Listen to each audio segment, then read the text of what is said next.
everybody. I hope you enjoyed your first NTI day. Miss Isley just wanted to hop on and tell you that she really, really misses you all, and she hopes we're back to school before long and we can get back to our normal routine. I hope everyone finished your NTI. I've been looking online and I saw that a lot of you all have. The ones that haven't, hurry up and get that NTI done for us, okay?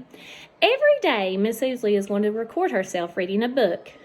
And it's one of our favorite characters. We even love her so much that we went to see her in person in a play. So today we're going to start reading a Junie B. Jones book. Remember, a Junie B. Jones book is just something that we can read one chapter every day until we finish it. It's not something we can finish every day. So Miss Isley's going to get on here every day and read a book and read part of this book. We're going to read a chapter every day. Well, since it's almost Easter, Miss Isley thought that we would read one about a bunny. And this book is called Junie B. Jones' First Grader, Dumb Bunny. Well, we know that Junie B. Jones, though, she's not always proactive and she doesn't make good choices, does she? So we're going to see that again in this book, that Junie B. Jones doesn't always make good choices. So we're going to read chapter 1 today. And remember, Junie B. Jones always starts her first grade books by writing in her journal. So here we go. The first chapter is called Dumb Bunnies and Dumb Clothes. And there's Junie B. She's looking over. So here we go. Dear first grade journal, dumb bunny, dumb bunny, dumb bunny. And I'm not allowed to say dumb bunny on account of my teacher heard me call that name on the playground. And he said for me to knock it off. Only here's something I just thought of. Even if I can't say dumb bunny out loud, I can still think it inside my head. 'Cause heads are silent, which is what I love about heads. I'm going to try it out loud right now. I put down my pencil and I looked at that May. Then I squinted my eyes at her really teensy, and I thought that name in my head to myself. Dumb bunny, dumb bunny, dumb bunny, dumb bunny. May looked suspicious at me. What are you doing, Junie Jones? Why are you squinting like that? She asked. Stop it right now. Stop that squinting at me. I paused my squinting. I'm not just squinting at you, May. I'm also thinking a name about you inside my head. But you don't even know what that name is, I'm thinking, because I'm thinking it inside my head. And heads are silent, which is what I love about heads, I said. May frowned. I started to squint again. Dumb bunny, dumb bunny, dumb bunny, dumb bunny, I thought. After I finished, I brushed my hands together, very satisfied. There, that ought to hold me off for a while, I said. May kept on frowning. Then, blam. She exploded out of her chair, and she zoomed to the front of the room. Mr. Scary, Mr. Scary, Junie B. called me a name again. I know she did, only she thought it inside her head, and that is just plain sneaky.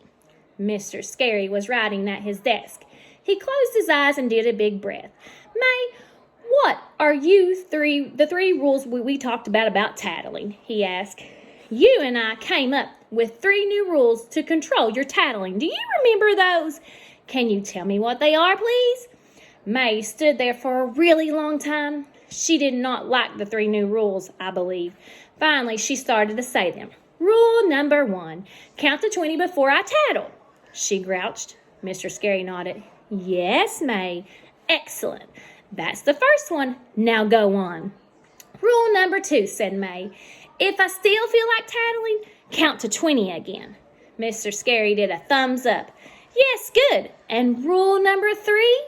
May sucked in her cheeks. Rule number 3. If I still feel like tattling after that, go home and eat dinner and go to bed. Wake up, eat breakfast, come back to school, raise my hand for tattling, then put my hand over my mouth. And please be quiet, she said. Mr. Scary clapped his happy hands. Perfect! You've got it, haven't you? He said. I'm very proud of you for remembering them. He stood up and walked her back to her seat. You have a great memory for rules, May, he said, but the next step is to actually follow the rules, okay? And I don't believe you counted to 20 this time, do you? I leaned over and tapped on him. I can vouch for that, I said. There was definitely no counting. Mr. Scary frowned at me. I'll deal with you in a minute, Miss Jones, he said. You and I are going to review the rules on name calling. I did a gulp. But I didn't even call her a name, Mr. Scary. All I did was think a name in my head, I said. May flashed her angry eyes. No, you did not just think it, Junie Jones. You told me you were thinking it. And that is exactly like saying it almost, she said. She went on. Plus, you didn't even think it quietly. You thought it so loud that I could hear it in your brain. May looked up at Mr. Scary. My ears were tested last year in kindergarten, she said. The nurse said I can hear as good as a North American barn owl. Mr. Scary stared at her a really long time. No, May, no, I'm sorry, he said finally. But the nurse did not tell you that. You do not hear as well as a North American barn owl. May squirmed in her chair a little bit. Squirming is what happens after flipping. At least that has always been my experience. After a minute, May put her head on her desk, and she covered it up with a sweater. Mr. Scary bent down next to me. And as for you, Mrs. Jones, this is absolutely the last time I ever want to talk to you about name-calling. He said, I don't want to hear you say dumb bunny, or think dumb bunny, or sing dumb bunny, or hum dumb bunny, or write dumb bunny. Do you understand me, Missy?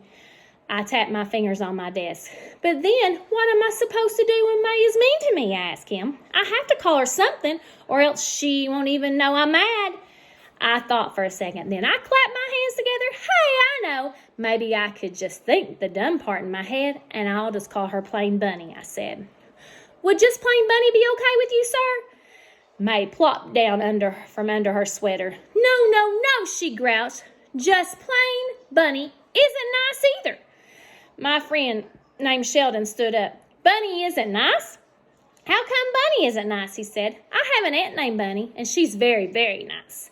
Sheldon looked at Mr. Scary. My Aunt Bunny is married to my Uncle Vern, he said. Aunt Bunny has a lot of... Mr. Scary quick held up his hand. Yes, Sheldon, we know. You told us many interesting things about your Aunt Bunny, but right now we don't need to hear any more about your Aunt Bunnies. Please sit down, said Mr. Scary. Across the room, Lucille sprang up. Well, I love bunnies, she said. And so this subject is perfect timing for me because I'm having a big party at my giant house on Saturday, and all of you are invited to come. She bounced up and down, really excited. And guess what else? A very famous bunny is going to come and meet you. Guess who it is, everyone? Guess the bunny. Guess the bunny, she said. Room 1 thought really hard. Then all of us started to guess all at once. Bugs Bunny, Buster Bunny, the Bionic Bunny, Thumper, we guessed. Lucille rolled her eyes. No, she said. My bunny is way more famous than those bunny cartoon guys. We guessed some more. The Twix Rabbit, the Velveteen Rabbit, Peter Rabbit, he asked. Lucille stamped her foot. No, she said again. What's wrong with you people?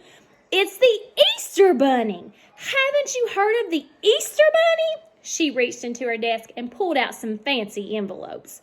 Then she waved them around really angry. Do you see these invitations? Huh? Do you? She asked. These are invitations to an Easter egg hunt at my rich, expensive house. And I'm going to pass them out at lunch. But if you dumb clucks never even heard of the Easter Bunny, just never mind the whole thing. After that, she did a huffy breath, and she flounced back in her chair. Mr. Scary hurried over to her. Then he quick got her up, and he took her by the hand, and he walked her to the hallway. They were gone a really long time. When they finally came back, Lucille said she was sorry for calling us dumb clucks. That is some kind of insult, apparently.